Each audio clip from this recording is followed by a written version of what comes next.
আল্লাহর পয়গম্বরের সাহাবা হযরতে আবু বকর, তার কাছে রাসূল গিয়া জানায় দেয়, ও আবু বকর, তুমি মনে হয় হিজরতের আমার সাথী হবা। আবু বকর যখন রাসূলের এই সংবাদ শুনলেন, আল্লাহু আকবার, আল্লাহু আকবার, হযরতে আবু বকর ওই দিন থেকে নিয়ে শুরু কইরা আর কোনো দিন ঘুমের জন্য বিছানায় পিঠ লাগায় নাই। জিজ্ঞাসা করা হলো, আবু বকর, তুমি কেন এবার বিছানায় পিঠ লাগাও নাই? আবু বকর ডাক দিয়া কয়, আমার পয়গম্বর হিজরতের সাথে আমারে বানাবে, এই জন্য আমি রাসূলের ওই কথা শোনার পর দিয়া নিয়ে এই পর্যন্ত 40 দিন হলো আমি রাসূলের বলানের অপেক্ষায় আমি সর্বদা সজাগ রইলাম। আল্লাহর পয়গম্বর দরজার কাছে এসে যেন কষ্ট না পায়, আল্লাহর পয়গম্বরের যেন দরজার কাছে এসে আবু বকর একবারের জায়গায় দুইবার যেন বলাইতে না হয়। আল্লাহু আকবার, আল্লাহু আকবার। হযরতে আবু বকর এই জন্য 40 দিন পর্যন্ত ঘুমায় নাই। আবু বকরকে বলল, আবু বকর, চলো আমার সাথে হিজরতে চলে যায়। হযরতে আবু বকর যখন মক্কা ছেড়ে মদিনায় রাসূলের সাথে হিজরতের জন্য রওনা দিলেন, আবু বকর রাসূলের সাথে সাথে হাঁটতেছে। ঘটনার মধ্যে পাওয়া যায় রাসূলের ডান সাইড দিয়ে একবার আবু বকর হাঁটতেছে, আবার বাম সাইড দিয়ে একবার আবু বকর হাঁটতেছে, আবার সামনের দিক থেকে একবার আবু বকর হাঁটতেছে, পিছন দিক থেকে আবার আবু বকর হাঁটতেছে। আবু বকরকে রাসূল সাল্লাল্লাহু আলাইহি ওয়াসাল্লাম জিজ্ঞাসা করলেন, ও আবু বকর, তুমি একবার সামনে যাও, আবার দেখি পিছনের দিকে চলে আসো, কারণটা কি? হযরতে আবু বকর ডাক দিয়া কয়, ও পয়গম্বর, আমার মনে হয় আমি যখন সামনে যাই আমার মনে চায় কেমন যেন পিছন থেকে আপনার কোন শত্রু দুশ্মন যেন আপনাকে তীর নিক্ষেপ করে দেয়। আমি আবার পিছন দিকে চলে আসি, আবার সামনের দিকে যাই, আমার মনে হয় আমি যখন পিছন দিকে চলে আসি আবার সামনের দিক থেকে কে যেন আপনার শত্রু আপনার গায়ে তীর নিক্ষেপ করে। আবার আমি যখন ডাইনে যাই আমার মনে হয় বাম দিক থেকে কে যেন তীর নিক্ষেপ করে। আমি আবু বকর আপনার গায়ে তীর নিক্ষেপ করাটা যেন না লাগে, এজন্য আমি চতুর্দিকে হাঁটি আর দৌড়াই আর সাইড চেঞ্জ করি। হযরতে আবু বকর সিদ্দিক আকবর আল্লাহু আকবার মক্কা ছেড়ে মদিনায় যখন হিজরতে যাচ্ছেন, আল্লাহর এই বান্দা রাসূলকে নিয়ে হাঁটতে হাঁটতে হাঁটতে হাঁটতে গারে সওয়ারে যখন চলে গেলেন, আল্লাহু আকবার, গারে সুর, এই পাহাড়টা অনেক বড় পাহাড়, অনেক বড় একটা জায়গা। যারা হাজী সাহেব যারা হজ করতে গেছেন, গারে এই সুর, এই পাহাড়টা আপনারা দেখেছেন। এই গারে সুর, আল্লাহু আকবার, মানুষ যদি হেঁটে উঠতে চায় 1 থেকে 1.5 ঘন্টা নয়, 2 থেকে 2.5 ঘন্টা সময় পর্যন্ত এই গারে সুরে উঠতে সময় লেগে যায়। আল্লাহু আকবার, আল্লাহু আকবার। হযরতে আবু বকর সিদ্দিক আকবর রাদিয়াল্লাহু তাআলা আনহু রাসূলের কষ্ট হবে বিদায় রাসূলকে ঘাড়ে নিয়ে হযরতে আবু বকর গাড়ে সওয়ারের একেবারে মাথায় পর্যন্ত উঠে গেলেন। একটু চিৎকার মেরে বলেন সুবহানাল্লাহ। হযরতে আবু বকর রাসূলকে নিয়ে যখন গারে সুরের মধ্যে একটা গুহার মধ্যে অবস্থান করলেন, আল্লাহর কি কুদরত দেখেন। রাসূল সাল্লাল্লাহু আলাইহি ওয়াসাল্লাম ক্লান্ত হয়ে গেল।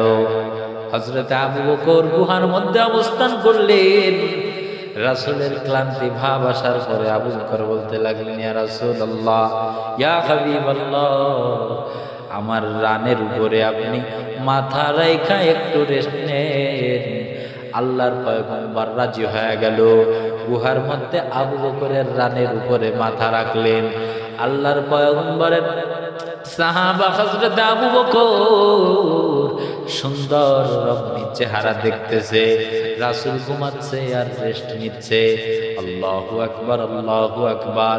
হযরত আবু বকর সুন্দর নূরানী চেহারা দেখতেছে আর নিজের মনের মধ্যে কলিজাটা তৃপ্তি করে করে অন্তরটাকে ভরে ভরে নবীজির সুন্দর চেহারা দেখতেছে।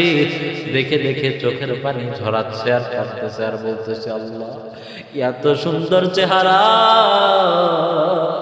আমি তো জীবনে কোনোদিন দেখি নাই। আল্লাহ তুমি আমাকে সৌভাগ্যবান বানায় দিলা, এত সুন্দর চেহারাটাকে আমার বাজুর উপরে শোয়ায় দিলাম, মন ভরে দেখলাম। হযরতে আবু বকর রাসূলকে নিয়ে যাই গুহার মধ্যে ঢুকলেন। গুহার মধ্যে ছিল একাধিক গর্ত। গর্তগুলো এক এক করে হযরতে আবু বকর তার গায়ের রুমাল ছিঁড়ে ছিঁড়ে ওই গর্তের মুখগুলো বুঝায় দিলেন, বন্ধ করে দিলেন। বন্ধ করে দেওয়ার পর রুমালগুলো শেষ হয়ে গেল। ইতিমধ্যে একটা গর্ত বুঝাইতে বাকি রয়ে গেল।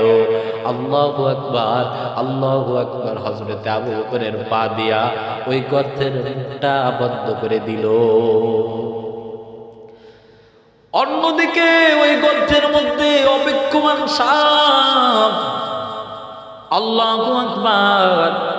সাপ 1 বছর নয়, 2 বছর নয়, তাওরাতের আলেমদের জবান থেকে শুনেছে 1000 বছর আগে যে এই গর্তের মধ্যে আবু বকরের সাথে নবী মুহাম্মদুর রাসূলুল্লাহ সাল্লাল্লাহু আলাইহি ওয়াসাল্লাম তার সাথে আবু বকর সফর সঙ্গী হইয়া এই গুহার মধ্যে অবস্থান করবেন, আশ্রয় নিবেন। সাপ এই জিনিসটা যায় না। ওই গুহার মধ্যে সাপ 1 দিন নয়, 2 দিন নয়, শত শত বছর পর্যন্ত ওই গর্তের মধ্যে অপেক্ষায় আছে। আল্লাহু আকবার। হযরতে আবু বকর যখন সাপের গর্তের মুখটা বাঁ দিয়ে ঢাইকা দিলেন, সাপ তো আফসোসে মরে। আমার নবী এখন মনে হয় গুহায় আসছে, আমি আমার নবীরে মন ভৈরা দেখব। কিন্তু আবু বকর তার পাও দিয়ে আমার গর্তের মুখটা কেন এবার ডাইকা রাখলো? সাপ অনেকক্ষণ পর্যন্ত অপেক্ষা করার পরে সাপ আর সহ্য করতে পারল না। নবীকে দেখার এসকে আবু বকরের পায়ে ধ্বংসন করে বসলো। অন্যদিকে বিশেষ যন্ত্রণায় আবু বকর কাতরাচ্ছে। আল্লাহু আকবার। চোখ থেকে টপ টপ করে পানি আবু বকরের বেয়ে বেয়ে পড়ছে। আবু বকরের চোখের পানি রাসূলের মুখের উপর যখন পড়ল, আল্লাহর রাসূলের সঙ্গে সঙ্গে ঘুম ভাঙা গেল। ঘুম ভেঙে যাওয়ার পরে আল্লাহর পয়গম্বর জিজ্ঞাসা করতেছে, ও আবু বকর তুমি কেনই বা কাঁদো? তোমার চোখ থেকে টপ টপ করে পানি কেনই বা বের হচ্ছে রে আবু বকর? আবু বকর বলতেছে, আল্লাহর রাসূল আপনার ঘুম ভেঙে গেল, আপনি আমাকে ক্ষমা করে দিবেন। নবী দেখতেছে আবু বকরের মুখটা বিষের যন্ত্রণায় নীল বর্ণের হয়ে গেছে। আল্লাহর নবী জিজ্ঞাসা করার পরে আবু বকর বলতেছে, আল্লাহর পয়গম্বর আমি সব গর্তগুলো বন্ধ করে দিয়েছিলাম, একটা গর্ত মাত্র বাকি ছিল, ওই গর্তটা আমি পাও দিয়ে ডাইকা দিলাম। পয়গম্বর ঘটনাক্রমে ওই গর্তের মধ্যে তো ওই সাপটা ছিল, যেই সাপটা আমাকে বিষাক্ত করলো। যখন বিষে বিষাক্ত করলো নবী আমার, আমি আর বিষের যন্ত্রণা সহ্য করতে পারলাম না। আমি বিষের যন্ত্রণা সহ্য করতে না পেরে আমার চোখ দিয়ে টপ টপ করে পানি বের হচ্ছে। নবী আমার গালের থুতু তো দুনিয়ার সব ঔষধের থেকেও বড় শেফা। আল্লাহর পয়গম্বরের গালের থেকে একটু থুতু নিয়া বিষাক্ত জায়গায় যখন নবী স্পর্শ করলেন, আবু বকরের বিষের ব্যথা সঙ্গে সঙ্গে ভালো হয়ে গেল। আল্লাহর পয়গম্বর জিজ্ঞাসা করলো, ও সাপ, তুমি কেনই আবু বকরকে ধ্বংসন করলা? সাপ বলে, নবী আমার, আমি তাওরাতের আলেমদের কাছ থেকে শুনেছি গো নবী আমার, আপনি এখানে অবস্থান করবেন। আমি সেই অপেক্ষায় একদিন দুই দিন নয়, শত শত দিন আমি এই গর্তের মধ্যে অবস্থান করে আছি ও নবী, আপনাকে একবার একটু দেখার জন্য। আমার গর্তের মুখটা যখন আবু বকর বন্ধ করে দিলেন, আমি নিজের মধ্যে নিজে আফসোস, কষ্ট, যন্ত্রণা সহ্য করতে পারলাম না। এজন্য আমি আবু বকরের পায়ে ধ্বংসন করতে বাধ্য হলাম। এজন্যই তো নবী আমার বলে, গোটা উম্মতের যদি সব আমলকে এক পাল্লায় দেওয়া হয়, আর আমার আবু বকরের একদিনের একবারের আমলকে যদি এক পাল্লায় দেওয়া হয়, আল্লাহর কসম লাগে, আল্লাহর কসম লাগে, হযরতে আবু বকরের ওই একদিনের আমলের ওজন হবে বেশি।